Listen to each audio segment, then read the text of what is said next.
अखिल भारतीय क्षत्रिय मंच के नेतृत्व में सम्राट वीर विक्रमादित्य विजयोत्सव मनाया गया। जनपद बुलंदशहर के जहांगीराबाद में वार्षणीय धर्मशाला में एकजुट हुए क्षत्रिय समाज के लोगों ने सम्राट वीर विक्रमादित्य विजयोत्सव को भव्य रूप से मनाया। इस अवसर पर क्षत्रिय समाज के वीर महापुरुष रहे विक्रमादित्य के इतिहास को लेकर समाज के लोगों ने अनेक प्रकार से उनकी जीवन गाथा पर प्रकाश डालते हुए उनका गुणगान किया।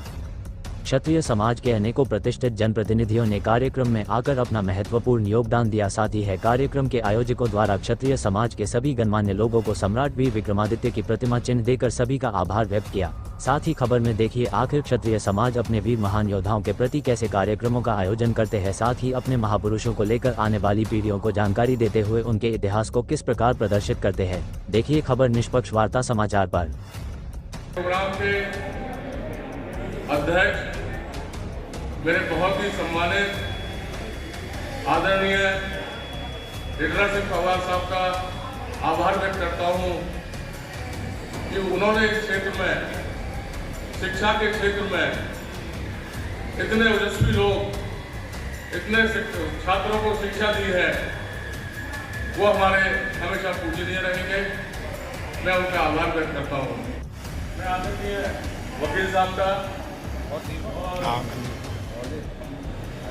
जबलपुर से देवेंद्र जी का, हमारे इंटरनेट सभा के अध्यक्ष प्रताप सिंह कालवी जी का, लोग हैं हमारे जो गुरु लोग बैठे हुए हैं, उनके चरणों में वंदन करते हुए मैं सभी लोगों को अच्छी तरह से भली भांति परिचित हूँ। मैं बैठे हुए सभी बहुत सम्मानित लोग हैं, सभी का मैं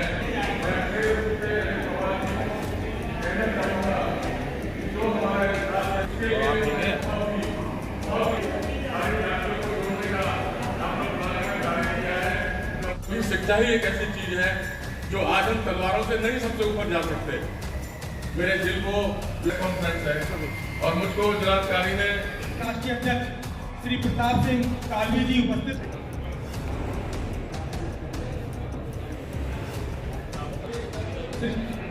श्री लीडर सिंह पवार जी, रमेश राघव जी,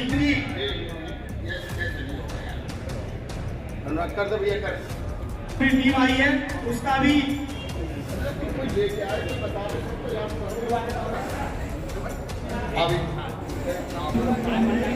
इसी बीच में मैं थोड़ा के लिए सदैव योगदान रहा है, उन सभी को मैं प्रणाम करता हूं और इस शुभ अवसर पर हार्दिक शुभकामनाएं प्रेषित करता हूं।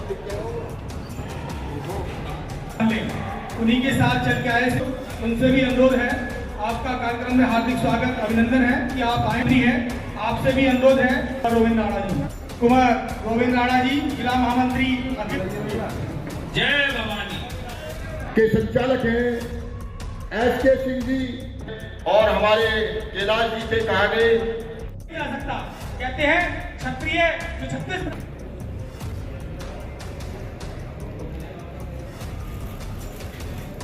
रहे, कंदमूल फल खाए, अगर चाहते तो राज कर सकते थे, लेकिन त्याग में बल होता है। लेकिन कर्म करना पड़ेगा। कर्म से अगर शुद्ध हुए, आचरण को गिरावे, ऐसी यूनिवर्सिटी में 6 महीने तक हमारे शास्त्रों में आ। और इसी क्रम में हमारे भाई साहब हमारे अपनी टीम बनाकर उमेश कैप्टन से की मूर्ति, हमने सभी की मूर्ति लगा रखी थी, तो मुझसे नहीं रुका गया। जो इन महान मूर्तियों की मूर्ति लगा रखी है, इन हो रहे कार्यक्रम के संयोजक हमारे प्रिय बड़े भाई अनिल पवार जी, संचालन महोदय और हमारे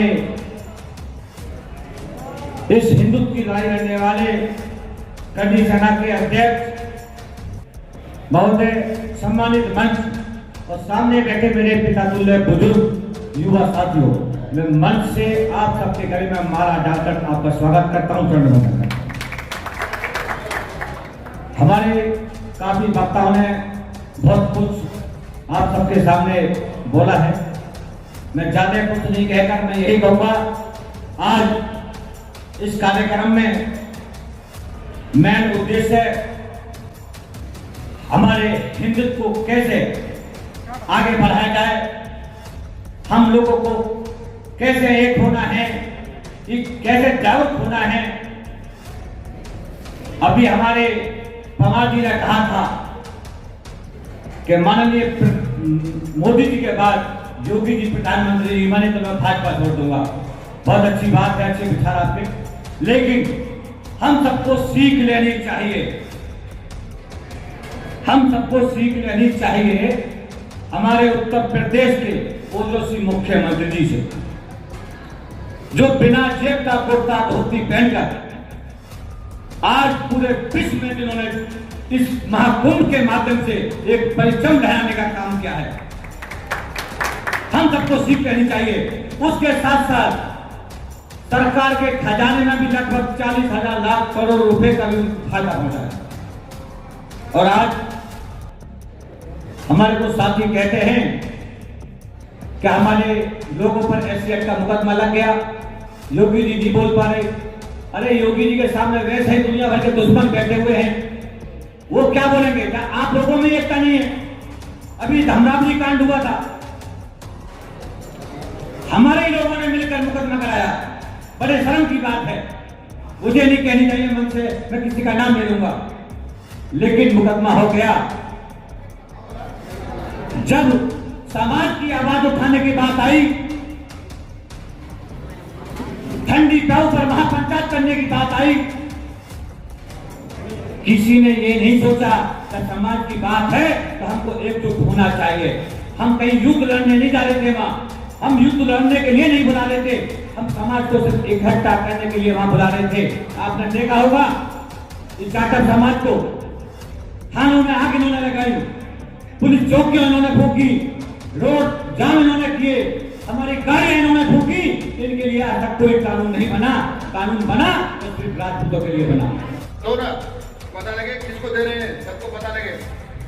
अब अपने यहाँ एकता की बात है, अपने समाज से लड़ने के, अपने समाज के साथ संस्कृति के लिए हम आपको बुला रहे हैं। उसी संस्कृति का हुआ मंच पे हम डॉक्टर साहब से योगी लिया सभा के हमारे और हमारे अमीराबाद से ही मुख्य राष्ट्रीय अध्यक्ष श्री रमेश राघव जी और हुआ है कि आज जो है मेरा एक पर्चा श्री प्रताप जी कालवचन है और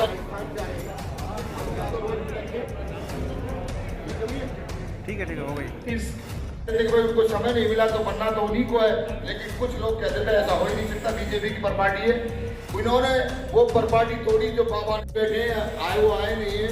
इनके पिताजी यहाँ विधायक रहे थे, उनके सब्जी के समुद्र जी वो आए थे, क्योंकि किसी कारण से क्या है कि अपने साथ कम से कम 10 लोगों को और लेके आए और उसको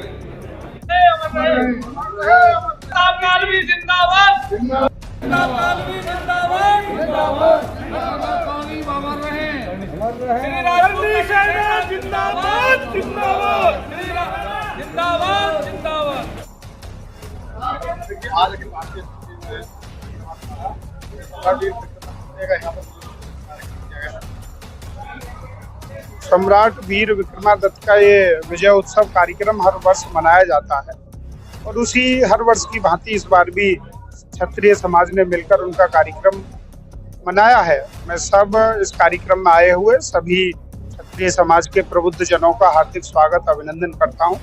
जिस तरीके से वीर विक्रमादित्य जी ने अपने जीवन को समाज के प्रति न्यौछावर किया, समाज में काम किए, उनसे प्रेरणा लेकर ये समाज और आगे प्रेरणा लेकर काम करे। ऐसे हर वर्ष हम कार्यक्रम मनाते हैं, उसी कार्यक्रम में आ जाना। जिस तरीके से युवा हो रहे हैं अपने समाज के लिए कुछ करने की समाज किस प्रकार देख रहा है, क्या इतिहास हमारा आगे बढ़ रहा है? निश्चित तौर पर युवा जागरूक हो रहा है, युवाओं में चेतना आ रही है और जिस प्रकार नौजवान सब एकत्रित होकर समाज के प्रति चिंतित है, ये किसी भी देश के लिए, किसी भी समाज के लिए, हर वर्ग के लिए अच्छा संकेत है और जागरूक करने की आवश्यकता है। हर समाज के नौजवान जागरूक होकर जो हमारा इतिहास है उस इतिहास से सीख लेकर आगे बढ़ने का काम करें। लगता है कि आज अखिल भारतीय मंच द्वारा यहाँ विक्रमादित्य जी का यहाँ पर कार्यक्रम किया गया है, किस प्रकार कार्यक्रम? हम लोगों के लिए गौरव की बात है कि हमारे समाज के इनके नाम से संवत पड़ा है। आज ऐसे सम्राट जो है विक्रमादित्य की जयंती के अवसर पर सब लोगों को यहाँ इकट्ठा किया गया। सब लोगों को और जितने भी महापुरुष होते हैं उनसे हमें प्रेरणा लेनी चाहिए कि किस प्रकार उन्होंने जीवन जिया, किस प्रकार उन्होंने लोगों के लिए काम किए। और समाज में कहते हैं कि एक शब्द है परमार्थ। यदि हम स्वार्थ को परमार्थ बना लेंगे, उसी समय राजपूत जो थे वो स्वार्थ उनका परमार्थ में था, वो परोपकार करते थे। इसीलिए राजपूत समाज के लोग ज्यादातर आप लोग देखेंगे कि उन्होंने लोगों के लिए जीवन जिया अपना, वो परोपकारी होते थे और हमेशा समाज के लिए जीवन जिया, पूरे देश के लिए जीवन जिया। क्या लगता है जिस तरीके से बात करें इतिहास को भुलाया जा रहा है, ऐसा कांग्रेस की सरकार रही है और उनके ही मंत्री रहे हैं, HRD मिनिस्टर उनके रहे हैं। उन्होंने इतिहास को गलत तरह से पढ़ाने का काम किया हम लोगों ने। उन्होंने अकबर को महान बताया, उन्होंने इसको महान बताया, जबकि हमारे देश के महापुरुषों को महान बताना चाहिए। तो ये कांग्रेस की सोची समझी रणनीति के कारण हमारे नौजवानों को जो है भ्रमित किया गया है। इसको जितना इस समाज के लिए, जितना इस देश के लिए हमारे जाति, हमारे नौजवानों ने प्राणों की आहुति दी, हमारे जो समाज के लोगों ने आहुति दी, ये कहीं इसको भुलाया नहीं जा सकता है। इसको आज देश इसलिए जीवित है। यदि महाराणा होते तो कहाँ जीवित हो पाते, राणा ना होते कहाँ जीवित हो पाते। इन लोगों ने पूरे देश के लिए अपने पूरे पीढ़ी की पीढ़ी खप गई। महिलाओं ने जौहर किया, इसको कौन भूल सकता है। इसको ये जाति केवल जाति नहीं है, ये धर्म है जिसका काम ही परोपकार है, लोगों के लिए जीना। आज के कार्यक्रम में हमारे जो क्षत्रिय भाई एकत्र हुए, उसमें एक तो सनातन धर्म को बढ़ावे की बात कही गई है कि भाई सनातन धर्म से ही हम जीवित हैं, सनातन धर्म में ही जन्मे हैं, सनातन धर्म में ही मरेंगे और इसके लिए ही जान दे देंगे।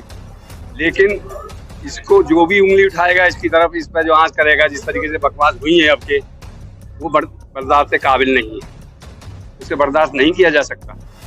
मैं इस बात पर इसके लिए अपना जो बिल्कुल स्पष्ट मत देता हूँ कि हम जो है सनातन धर्म के विरुद्ध कोई भी बात सुनने को तैयार नहीं है। इस पर जो कोई उंगली उठाएगा उससे जो है उसकी जान भी ले सकते हैं और अपनी जान दे भी सकते हैं।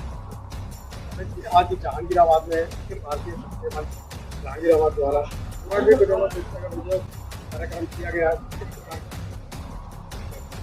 ये बहुत ही प्रेरणा स्रोत है कि जो अपने महापुरुष हैं उनको याद किया जाए और सर्व समाज द्वारा याद किया जाए, क्योंकि उनका जो बलिदान है वो बलिदान हम ऐसे तुलना करेंगे जो वर्तमान के हमारे प्रधानमंत्री हैं, चीफ मिनिस्टर हैं, हमारे राष्ट्रपति हैं, तो अपने वक्त के उस टाइम के वो देश का नेतृत्व करते थे और शीर्ष पद पे थे अपने, और उन्होंने बलिदान ना कि अपने परिवार के लिए दिया, बलिदान ना तो उन्होंने अपनी राजपूत जाति के लिए दिया, उन्होंने बलिदान राष्ट्र के निर्माण के लिए दिया और इस राष्ट्र को सोने की चिड़िया बनाने के लिए और अखंड भारत के लिए उन्होंने अपना बलिदान दिया। और ना कि उन्होंने, बल्कि पहले उनकी माताओं ने जौहर किया, उनकी स्त्रियों ने जौहर किया, उनके बच्चों ने जौहर किया, फिर वो अपने रण में जाते थे केसरिया साफा पहन के और केसरिया ध्वज लेके।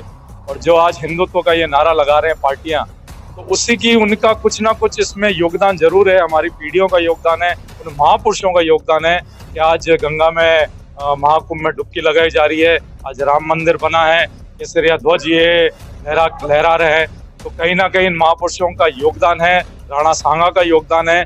और जातिवाद आप देखेंगे राम के वक्त नहीं था, जातिवाद महाभारत कृष्ण के वक्त नहीं था, ना त्रेता में, ना द्वापर में, ना सतयुग में। तो ये लोकतंत्र में ये जातिवाद आया कहाँ से? जब महाराणा प्रताप और राणा सांगा के साथ भामाशाह थे, राणा सांगा के साथ, महाराणा प्रताप के साथ पन्नाधाय थी, भील थे, उनके साथ हर जाति का वर्ग था और उन्होंने भी हर जाति के लिए लड़ाई लड़ी। जब राजपूत काल में जातिवाद नहीं था, तो ये जातिवाद सवाल ये है मेरा हमारा कि जातिवाद आया कहाँ से? और विक्रमादित्य की ये विजयोत्सव बना के महापुरुषों को याद करना ये पूरे राष्ट्र की जिम्मेवारी है और ये राष्ट्र निर्माण में आने वाली पीढ़ी को बहुत मजबूत करेगी। और सोने की चिड़िया बनाना है तो राष्ट्र पुरुषों से प्रेरणा लेके ही बनाया जा सकता है।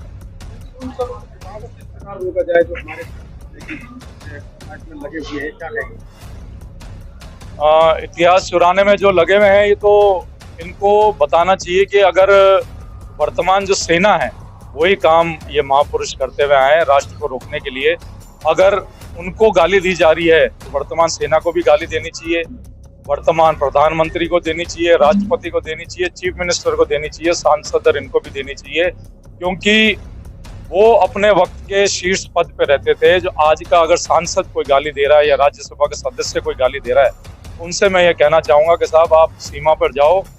आज भी कुछ हिस्सा कश्मीर का पाकिस्तान के पास है, आप उसको फ्री कराने की कोशिश करो। पाकिस्तान जो ऑक्यूपाइड कश्मीर है उसको आज़ाद कराइए और अपने घर में परिवार जो भी महिलाएं हैं उनका जोहर कराओ पहले आप, और फिर वहां जाओ, छाती पे गोली खाओ, 2-4 दुश्मनों को भी मारो आप, और देश के लिए आप शहीद होते हो।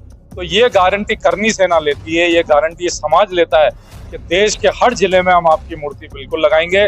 और 700 साल तक के बाद भी, हजारों साल के बाद भी इन महापुरुषों को अगर पूजा जा रहा है, हर जिले में हर गांव में मूर्ति लगाई जा रही है, तो उन्होंने बलिदान राष्ट्र के लिए दिया, तभी लगाई जा रही है। और 12 अप्रैल को हम लोग राणा सांगा की जयंती बनाने के लिए इकट्ठा हो रहे हैं, और सरकार इसमें अगर कोई हमको रोका टोकी करती है तो ये भी हम चेतावनी देना चाहते हैं सरकार को और वहाँ के प्रशासन को कि 2 युद्ध राणा सांगा ने बाबर के खिलाफ लड़े हैं, तो तीसरा युद्ध अगर हमको रोका गया तो ये समाज तीसरा युद्ध लखनऊ में लड़ेगा, और इसकी तैयारी भी हम लोग करेंगे।